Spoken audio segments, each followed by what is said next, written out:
Hey guys, welcome back to Sky Talks Trading. My name is Sky and I am on a quest to invest. And today's video is all about PROG stock. First of all, as you know, I'm not a financial advisor. This is just my opinions only. We're just a group of friends, a group of pals hanging around chatting about stocks. With that being said, PROG stock, in my opinion, this stock is really about to pop off. Once earnings come out, it's game over in a good way. So if you're a PROG holder, you know, you just gotta hold for another week or so. It'll really pay off. Just looking at the graphs, particularly the 30-day MACD, it's almost flat at 0. And the RSI is under 40, which obviously means it's oversold. And OBV is flattened at the very low end. It could be a sign of an incoming uptrend. The management has a lot of good news to publish and it's still holding those jokers in hand for a reason. If you just look at the Russell 2000 index, it was a particular day as the index rose almost 3% when the S&P didn't change. A bullish period is definitely approaching for these small and mid-cap stocks, so it's a very good time to be in that size of stock. You know, if you just look at what happened with the price-wise suppressed stocks such as HYZN, BCEL, FCEL, you know, their explosion was just inevitable. So all indicators are showing an incoming sharp rise for PROG stock, even without any catalyst news. And of course, the upcoming earnings report is a catalyst. If we just take a look at what is expected with the earnings, it's definitely expected to beat earnings estimate. Wall Street expects a year-over-year increase in earnings on lower revenues when Progenity Inc. reports results for the quarter ended September 2021. And if we look at the ZAC consensus estimate, PROG is expected to post quarterly loss of 0.47 cents per share in its upcoming report, which represents a year-over-year change of plus 53.5%. Revenues are expected to be $11.1 million, down 57.2% from the year ago quarter. And the estimate revisions trends, the consensus EPS estimate for the quarter has been revised 8.33% higher over the last 30 days to the current level. This is essentially a reflection of how the covering analysts have collectively reassessed their initial estimates over this period. So I just want to talk about this this article that I came across from Opti Financial.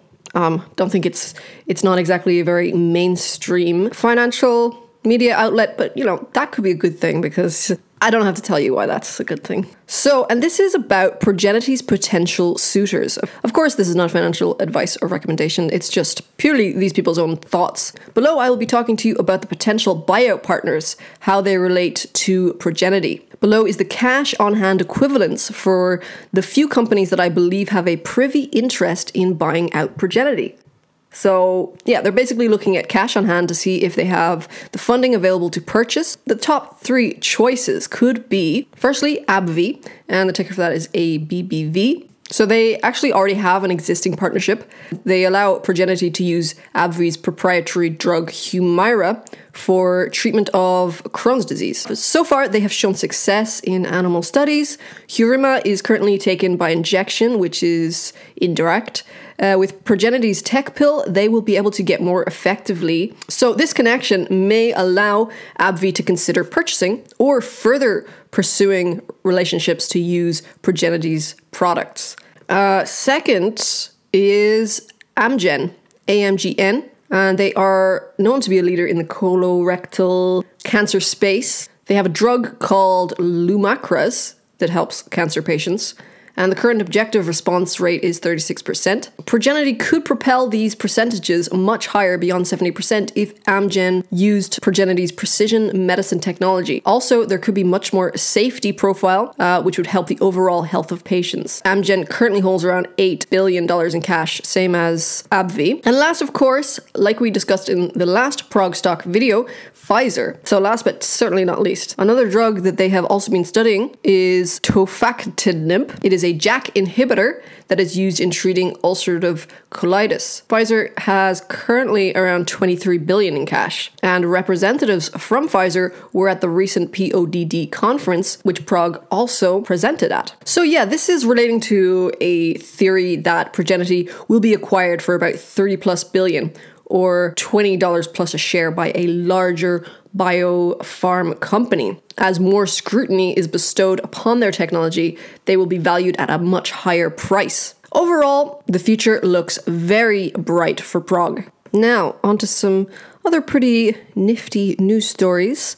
Coke has bought Bodyarmour in a competitive move against the sports drink Gatorade. Coca-Cola has forked out $5.6 billion to buy Bodyarmour, valuing the company at $8 billion.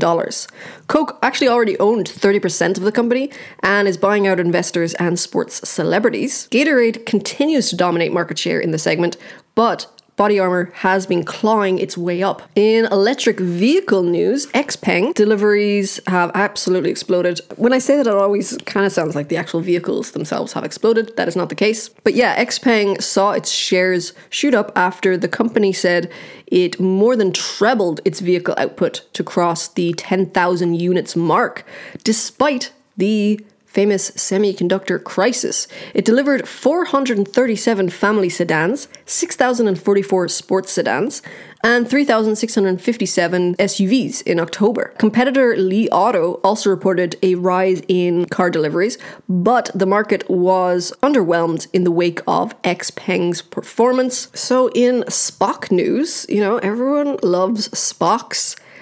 Goldman Sachs, they actually plan to launch a 2-year bond product that allows investors to buy into special purpose acquisition companies, also known as SPACs. The investment bank hopes to capitalize on the flurry of mergers and acquisitions via this product. It will allow investors to bet on SPACs without owning them, which is very interesting and attractive idea, actually.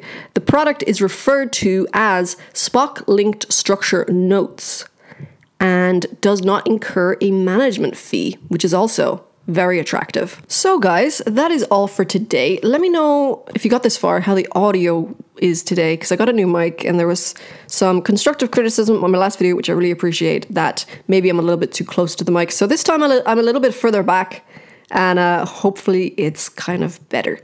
But that's all for today. Thank you so much for listening, and I will talk to you soon. Have a great day. Thank you.